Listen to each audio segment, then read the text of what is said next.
اپنی یہ جو اگلی کارروائی ہے روداد مدرسہ اور اس 2 روزہ جشن تعلیمی کا مقصد کیا ہے، اس عنوان پر آپ حضرات کی خدمت میں روشنی ڈالنے جا رہے ہیں۔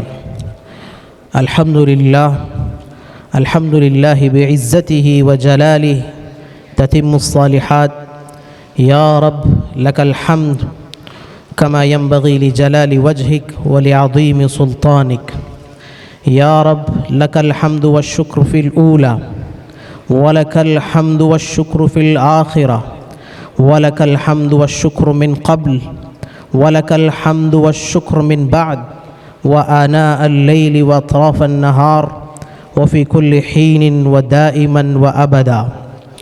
یا اللہ لک الحمد والشکر عدد ذرات الكون في السماوات والأرض وما بينهما وما وراء ذلك، الحمد لله حمدا كثيرا طيبا مباركا فيه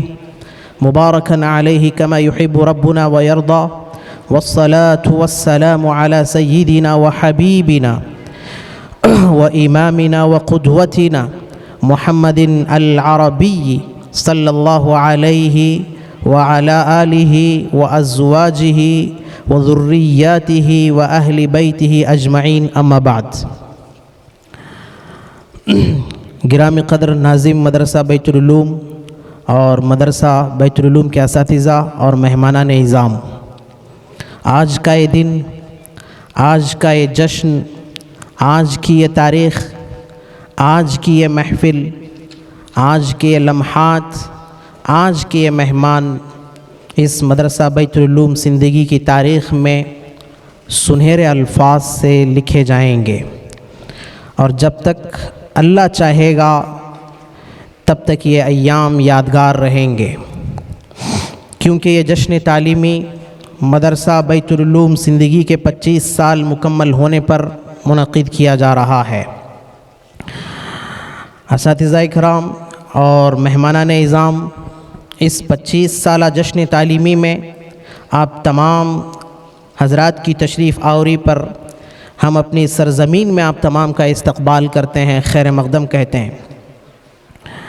اور آپ تمام کا اس سرزمین پر استقبال کرتے ہوئے بڑی مسرت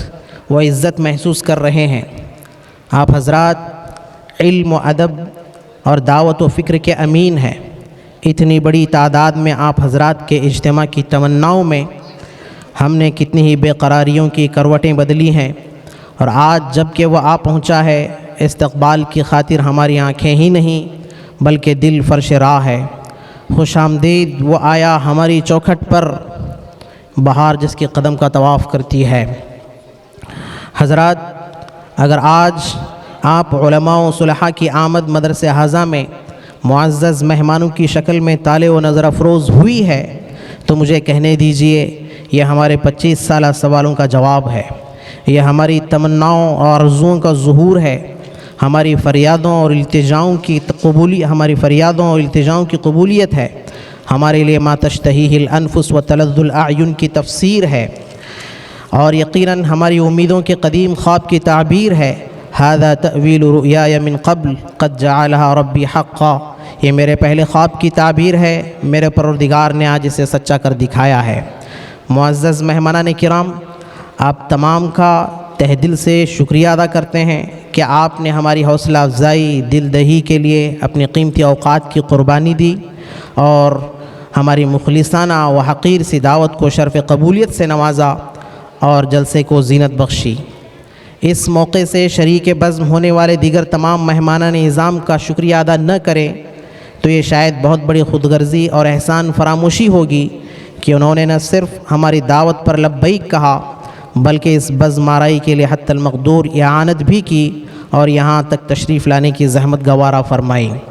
تو اس استقبالیہ کے بعد میں اس 2 روزہ جشن تعلیمی کا مقصد کیا ہے اور یہ جشن تعلیمی کیوں منعقد کیا جا رہا ہے، اس پر میں اس کے تعلق سے میں آپ حضرات کے سامنے کچھ روشنی ڈالوں گا۔ میں آپ تمام کا استقبال کرتا ہوں، خیر مقدم کرتا ہوں اس سرزمین پر، اور آپ تمام کا تہ دل سے شکریہ ادا کرتا ہوں کہ آپ یہاں تشریف لائے۔ آپ سامنے آ جائیں، آگے کی کرسیاں پر کر لیں۔ حضرات گرامی، یہ 2 روزہ جشن تعلیمی کیوں منعقد کیا گیا، اس کے مقاصد اور اغراض کیا ہیں، تو میں آپ حضرات کے سامنے اس پر کچھ روشنی ڈالنے جا رہا ہوں۔ حضرات، کسی ادارے کے لیے 25 برسوں کا سفر تاریخی اہمیت کا حامل ہوتا ہے، مگر شرط یہ ہے کہ اس کی کارکردگی کا احتسابی جائزہ بھی فخریہ ہو، کیونکہ کسی تنظیم یا کسی ادارے کا محض قیام میں آنا ہی انسانی معاشرے کے لیے مفید نہیں ہوتا، بلکہ اس کی کارکردگی خود اپنی حیثیت منوا لیتی ہے۔ آئیے حضرات، اس 2 روزہ تعلیمی و علمی کانفرنس کے مقاصد کو واضح کرتے ہوئے ہم سب سے پہلا مقصد آپ کے سامنے اب رکھنے جا رہے ہیں، وہ یہ ہے کہ ابنائے قدیم مدرسہ حاضہ دیگر علماء اور مدرسہ بیت العلوم کے مابین ایک باہمی ربط پیدا ہو جائے، تاکہ دینی و دعوتی اور علمی کاموں کے کرنے میں آسانی ہو، اور وہ علماء جو کسی دینی ادارے میں خدمت کرنے کے خواہاں ہو، ان کے لیے مدرسہ حاضہ کے ذریعے راہ ہموار کی جائے، اور جو کسی بھی ادارے سے منسلک ہیں وہ اپنے مفید آراء یہاں پیش فرمائیں، کیا چیز مدرسے کے حق میں مفید ہو سکتی ہے، اور جو مفید چیزیں یہاں سے ملے وہ یہاں سے لے کر جائیں تاکہ اس کو اپنے اداروں میں لاگو کریں۔ پہلی چیز۔ اسی طرح ابنائے قدیم کے علاوہ دیگر ذمہ داران مدرسہ و اساتذہ کو اس کانفرنس میں شریک کرنے کا ایک اہم مقصد یہ بھی ہے کہ ہم تمام اہل مدارس سب ایک ہی کشتی کے سوار ہیں، اس لیے ہم اہل مدارس مل بیٹھ کر مدارس اور مدارس کے طلباء کے لیے موجودہ دور میں کن چیزوں کی ضرورت ہے، اور چاہے وہ علمی اعتبار سے ہوں یا تعمیری اعتبار سے،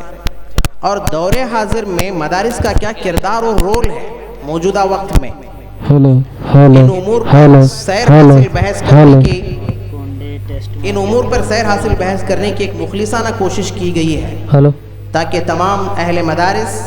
اپنے مدرسے کے لیے جو چیز مفید ہو اسے اپنا لیں۔ یہ دوسرا مقصد تھا۔ اسی طرح اس 25 سالہ جشن تعلیمی میں اس ملک بھارت کے مختلف علماء کو دعوت دے کر اور مختلف سیاسی لوگوں کو بلوا کر ایک روایتی جلسہ منعقد کرنے کے بجائے اپنے اساتذہ کے مشورے سے ایک ایسا 25 سالہ جشن تعلیمی منانے کا فیصلہ کیا گیا جس میں ابنائے قدیم، مدرسہ حاضہ اور دوسرے آنے والے علماء اکرام کو اس اسٹیج سے ایک پیغام دیا جائے۔ اس کے لیے ہندوستان کی مشہور و معروف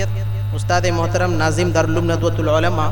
حضرت مولانا سید بلال عبداللہ حسنی ندوی اطال اللہ بقاءہ کو دعوت دی گئی۔ اشاعت اور بدعت کے ازالے کا کام 1 صدی پہلے سے شروع کر رکھا ہے،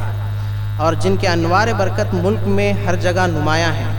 اللہم زد فزد ولا تنقص، یہ علامہ سید سلیمان ندوی رحمہ اللہ کے کلمات ہیں، حضرت یعنی مولانا بلال صاحب کے گھرانے کے تعلق سے۔ بہرحال اسی طرح دوسری ایسی شخصیت کو اس جشن تعلیمی کے لیے دعوت دی گئی جو ورع و تقویٰ میں اپنی مثال آپ ہے، اور قرآنیات کے ماہر بلکہ علوم قرآن پر مکمل دسترس رکھتے ہیں۔ اس سے میری مراد استاد محترم حضرت مولانا عبدالسبحان صاحب ناخدا ندوی مدنی دامت برکاتہم بھی ہیں۔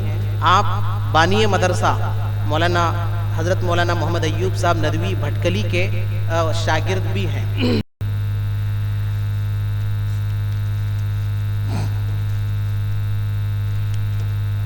اسی طرح ذمہ داران مدرسہ بیت العلوم زندگی نے یہ 2 روزہ جشن تعلیمی منعقد کرنے کا فیصلہ اس لیے بھی کیا کہ 25 سالہ کارکردگی تمام احباب کے سامنے آئے، اور ان 25 سالوں میں کیا کوتاہیاں رہیں اس کو دور کرنے کا ایک لائحہ عمل تیار کیا جائے، اور آنے والے دنوں میں ادارے کے سامنے کیا چیلنجز ہیں وہ کیا ہیں اور ان کا مقابلہ کیسے کیا جائے، ان پر سنجیدگی سے غور کیا جائے، اور ہم بحیثیت خدام مدرسہ بیت العلوم اپنے اس مدرسے میں کیا کیا اپڈیٹ کر سکتے ہیں اور کن کن نئی چیزوں کو لا سکتے ہیں، یعنی یہاں پہ کن کن نئی چیزوں کو لاگو کر سکتے ہیں، جس کے لیے ہم ملک اور بیرون ملک کے اسفار بھی کر رہے ہیں۔ پچھلے دن ہمارا ملیشیا بھی جانا ہوا تھا اسی مقصد کے تحت۔ بہرحال ان مقاصد کے لیے اس جلسے کا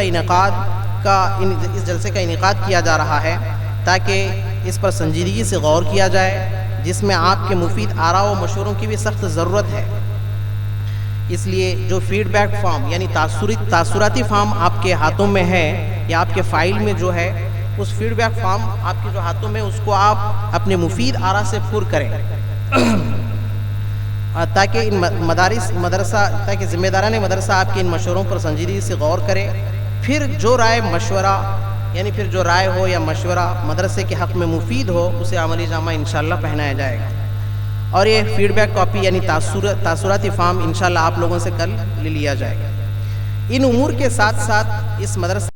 نورانی قاعدہ پڑھاتے تھے اور دعاؤں پر مولانا نے ایک زبردست انداز سے ایک دعاؤں کی کتاب مرتب کی تھی. اس وقت مولانا عاشق الہی صاحب کی بلند شہری ان کی کتاب تھی, اسی سے کچھ چیزیں لے کر مولانا نے ایک دعاؤں کی کتاب مرتب کر کے اس وقت ہم کو 60 دعائیں سکھائی تھی مولانا نے ایک سال میں. بہرحال تو اسی لیے ہم یہ کہہ سکتے ہیں کہ اس مدرسے کی اٹھان اور اس مدرسے کی ترقی کے لیے مولانا کی حیثیت اس مدرسے کے حق میں ایک ٹرننگ پوائنٹ کی ہے. ایسا کیوں نہ ہو جبکہ آپ نے مدرسے کے لیے اپنا تن من دھن سب کچھ لگا کر اپنے شاگردوں کی ایک جماعت کھڑی کر کے آپ یہاں سے رخصت ہو گئے. اللہ آپ کا سایہ تادیر ہم پر قائم و دائم رکھے. اسی طرح مدرسے کے ناظم کی حیثیت سے حضرت حافظ فضل حق صاحب گرگاؤں کا بھی اس ادارے کی تعمیر و ترقی میں ایک نمایاں کردار رہا ہے کہ آپ سرکاری ادارے کے ملازم ہوتے ہوئے اپنی عمر کا بیشتر وقت اور اپنی زندگی کا قیمتی سرمایہ یعنی اپنی دولت اور اپنی اولاد کو بھی مدرسہ بیت العلوم کے لیے وقف کر دیا. بہت بڑی چیز ہوتی ہے. ایسے ماحول میں بھی, کورونا کے دور میں بھی, لاک ڈاؤن کے دور میں بھی کسی کی پیمنٹ بند نہیں کی, بلکہ 100 روپے انکریمنٹ کے ساتھ تمام لوگوں کی پیمنٹ کو بھی انہوں نے آگے بڑھایا. اللہ کی عمر میں برکت عطا فرمائے. تو یہ 4 افراد ہیں جن کا کردار اس مدرسے کے لیے اس مضبوط عمارت کی طرح ہے جس کو قائم رکھنے اور دائم رکھنے میں جس طرح اس کی بنیادوں اور ستون کا کردار ہوتا ہے. تو یہ 4 لوگوں کی محنتوں سے یہ پورا جو ایک پوری جو لہلاتی ہوئی کھیتی یا سبز و شاداب یہ جو شادابی نظر آ رہی ہے, انہی 4 لوگوں کی محنت اس میں بہت زیادہ ہے. اسی طرح سے اس کے بعد ان اساتذہ اور معاونین کا بھی مدرسہ اور اس کے ذمہ داران کبھی یعنی ان کا تعاون بھی کبھی فراموش نہیں کر سکتے جنہوں نے اس مدرسے کے لیے روح کا کردار ادا کیا. یہ جو اساتذہ بیٹھے ہوئے ہیں مولانا یونس صاحب, مولانا لیاقت صاحب, حافظ ممتاز صاحب اور دیگر تمام اساتذہ اکرام, ان کا یعنی انہوں نے ایک روح کا کردار ادا کیا ہے. ظاہر سی بات ہے کہ مدرسہ مٹی اور گارے کی بنی ہوئی عمارت کا نام نہیں ہوتا, بلکہ مدرسہ نام ہے اساتذہ اور بچوں کا اور ان کی صحیح تعلیم و تربیت کا.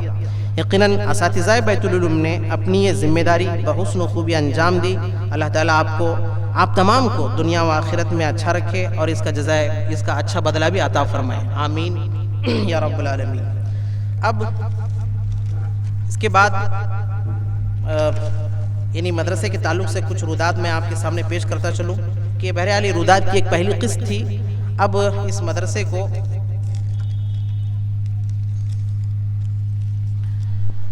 یہ مدرسہ یہاں جو قائم ہے اس میں کئی شعبے ہیں. سب سے مشہور شعبہ عالمیت بھی ہے, شعبہ دینیات ہے, شعبہ حفظ ہے, شعبہ قرات ہے, شعبہ کمپیوٹر ہے, اور اسی طرح سے شعبہ تربیت برائے مکاتب و مدارس. یعنی مدارس و مکاتب کے علماء اگر ہمارے پاس یہاں آتے ہیں اور آتے ہوئے ہر مہینہ کوئی نہ کوئی استاد یہاں پہ ہوتے ہیں, ان کو اردو کی ٹریننگ دی جاتی ہے کہ اردو کس طرح پڑھایا جائے اور اسی طرح سے اردو کس طرح پڑھائی جائے, اور دوسری قرآن کی تعلیم, نورانی قاعدے کی تعلیم, یعنی کس طرح سے ٹیچنگ میتھڈ جس کو ہم کہتے ہیں وہ چیزیں بھی یہاں پہ سکھائی جاتی ہیں. اور اسی طرح سے شعبہ تبلیغ ہے کہ جماعتوں میں بھی نکلنا ہوتا ہے, ہر ہفتے 1 دن کے لیے جماعت میں نکلتے ہیں بچے اور اساتذہ. اسی طرح شعبہ انگریزی برائے فارغین, اسی طرح عصری علوم کے لیے کرناٹکا بورڈ سے منظور شدہ پرائمری اور ہائر پرائمری اسکول کا مستقل شعبہ, بلکہ سننا انگلش میڈیم نام سے ایک اسکول قائم کی گئی ہے جو جدید و قدیم کا ایک عظیم سنگم ہے. اور اسی کے ساتھ NIOS کی پرمیشن بھی موجود ہے جس میں ایکسٹرنل 10ویں 12ویں کو اردو, عربی, کنڑ, ہندی, انگلش میں پاس کیا جا سکتا ہے. اب اگر اس 25 سال کے دوران ہم فارغین کی تعداد دیکھیں تو اس 25 سال کے عرصے میں اس مدرسے سے کل 120 طلباء عالم و فاضل بن کر اپنے اپنے علاقوں میں دینی خدمات انجام دے رہے ہیں, جن میں 120 طلباء ایسے ہیں جنہوں نے عالمی شہرت یافتہ ادارہ دارالعلوم ندوۃ العلماء سے عالمیت و فضیلت کی سند حاصل کی, جس میں 22 ایسے طلباء ہیں جو مفتی بن کر مختلف مقامات میں افتاء کے فرائض انجام دے رہے ہیں. اسی طرح 95 طلبہ حفظ قرآن کی تکمیل کا شرف حاصل کر چکے ہیں، اور اس مدرسے سے مستفیدین کی تعداد، ابھی میں نے جو کہا مستفیدین کی تعداد 2752 تک پہنچتی ہے، جنہوں نے نماز، قرآن، دعائیں اور ابتدائی دینی معلومات کو حاصل کیا ہے۔ اسی طرح سمر کیمپ سے مستفیدین کی تعداد تقریباً 800 ہے۔ کئی سالوں سے سمر کیمپ، بلکہ لاک ڈاؤن سے پہلے ہی سے سمر کیمپ بند ہے، اس سے پہلے جب جاری تھا تو اس وقت اسکول کے طلبہ آتے تھے، تو ان کے ایسے طلبہ 800 ہیں جو یہاں سے اپنی تعلیم مکمل کر کے گئے ہیں یا تربیت پا کر گئے ہیں۔ اس کے علاوہ علماء کے لیے شعبہ تربیت کے نام سے ایک مستقل شعبہ قائم ہے، جس میں علماء، حفاظ اور ائمہ کی مستقل تربیت کی جاتی ہے۔ اس طرح ٹوٹل 2096 ایسے علماء و حفاظ ہیں جو اس شعبے سے فیض حاصل کر چکے ہیں۔ اسی طرح ایک شعبہ فارغین مدارس کو دینی ماحول میں انگریزی زبان سے آراستہ کرنے کے لیے حال ہی میں قائم کیا گیا ہے، جس سے ملک کے مختلف مدارس کے فارغین مستفید ہو رہے ہیں، جس سے اب تک الحمدللہ 40 علماء انگریزی زبان میں مہارت تامہ حاصل کر کے مختلف نامور اداروں میں اپنی خدمات انجام دے رہے ہیں، جن میں عالم اسلام کی مشہور درسگاہ دارالعلوم ندوۃ العلماء بھی ہے، جہاں پہ 3 یا 4 ہمارے یہاں کے فارغین وہاں پڑھا رہے ہیں۔ اس وقت مدرسہ حاضہ میں 350 طلبہ طعام و قیام کے ساتھ رہتے ہیں الحمدللہ۔ اسی کے ساتھ ساتھ مدرسے میں 35 ماہر اساتذہ کی خدمات حاصل ہیں، جن کی رہائش کا شاندار انتظام کرتے ہوئے تقریباً 136 اسٹاف کوارٹرز کا انتظام کیا گیا ہے۔ شروع میں جب ہم یہاں پڑھتے تھے تو پانی کی بہت زیادہ قلت تھی، تو مدرسے میں پانی کی قلت شدت سے محسوس کی جاتی تھی، جس کے لیے تقریباً 3 ایکڑ زمین کے رقبے پر مشتمل ایک عظیم الشان تالاب کا انتظام کیا گیا ہے، جس کی گہرائی تقریباً 70 فٹ ہے۔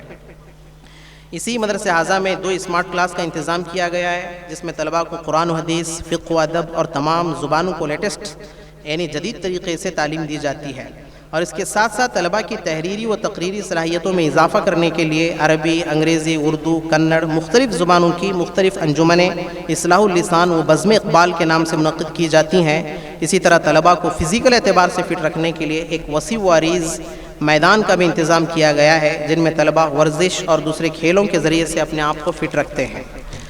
اب اسی کے ضمن میں مدرسہ حصال البنات کو قائم کیا گیا، یعنی مدرسہ بیت العلوم کے ذمہ داران نے 2002 میں مدرسہ بیت العلوم کے ساتھ مدرسہ حصال البنات کو بھی قائم کیا، جس طرح سے لڑکوں کو یعنی لڑکوں کی تعلیم کا انتظام کر رہے ہیں، اسی طرح سے لڑکیوں کو بھی ایک صحیح انداز سے تعلیم کا انتظام کیا جائے۔ اس کے لیے وہاں پہ عالمہ کورس نہیں رکھا گیا ہے، جو عالمہ کورس لڑکوں کے لیے مستقل طور پر چلتا ہے درس نظامی کے جیسے، بلکہ وہاں پہ ایک مومنہ کورس کے طور پر اس کو رکھا گیا ہے، جو تقریباً 5 سال کا وہ کورس ہے۔ مولانا ایوب صاحب ندوی بھٹکلی دامت برکاتہم کا تیار کردہ مرتب کردہ ہے، اور وہ 5 سال کا کورس اگر کوئی طالبہ پہلے سے اردو اور ناظرہ پڑھ کر آتی ہے تو 2 سال میں بھی اسے کمپلیٹ کر سکتی ہے، تو اس کو مومنہ کورس کا نام دیا گیا ہے۔ تو بہرحال مدرسہ بیت العلوم کے ذمہ داران نے لڑکیوں کو دینی تعلیم سے آراستہ کرنے کے لیے مدرسہ حصال البنات کے نام سے ایک مستقل ادارے کی بنیاد ڈالی۔ اس میں مختلف شعبے ہیں، اس میں درج ذیل شعبے ہیں، شعبہ حفظ ہے، شعبہ دینیات ہے، شعبہ مومنہ کورس ہے، شعبہ کمپیوٹر وہاں بھی ہے، جیسے یہاں ہے وہاں بھی ہے۔ اسی طرح شعبہ پکوان، شعبہ سلائی اور شعبہ انگریزی کے ساتھ ساتھ ایک تربیت برائے خواتین کے نام سے بھی ایک شعبہ قائم ہے، کہ ہمارے ناظم صاحب کہتے تھے کہ 60 سال کی عمر رسیدہ عورت بھی اگر اس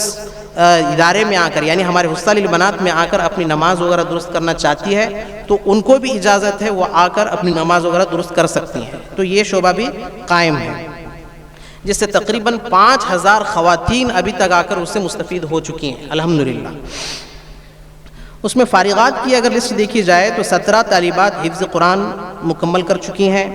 اور اسی طرح سے 140 طالبات مومنہ کورس سے سند پا کر اپنے اپنے علاقوں میں دینی خدمات بحسن خوبی انجام دے رہی ہیں۔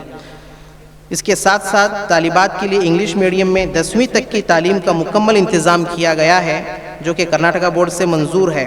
اس مدرسے میں کل یعنی مدرسہ حصال البنات میں 200 طالبات طعام و قیام کے ساتھ رہتی ہیں۔ اللہ ان دونوں مدرسوں کو